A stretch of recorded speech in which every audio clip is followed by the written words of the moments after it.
یہ خوشائن بات ہے کہ حاجی صاحب نے پہلے بھی ہے حلقے کے لیے بہت سارے کام کیے ہیں. ابھی غریبوں کا غریب نواز لیڈر میں اس کو کہتا ہوں کہ آج بھی غریبوں کی خدمت میں لگاتار مسلسل رمضان شریف کا پیکیج ہے وہ لوگوں کو تقسیم کیا جا رہا ہے کہ حاجی صاحب کا قربانی سریاب کے لیے بے شمار قربانی ہے.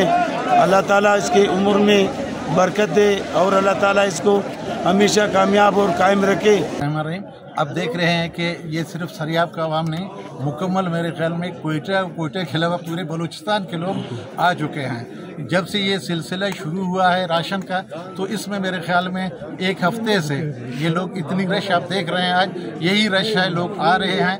اور حاجی میر علی مدد جب تک صاحب لوگوں میں یہ تقسیم کر رہا ہے انشاءاللہ اس کے بعد بھی یہ تقسیم جاری و ساری رہے گا. راشن دا روشنہ تھوٹی ملا نہیں اللہ مونغام جوان اللہ وہ مدد کے علی مدد پہلے تھا اللہ مدد تھی اللہ خیر سے کہ انشاءاللہ شکریہ ادا کیا.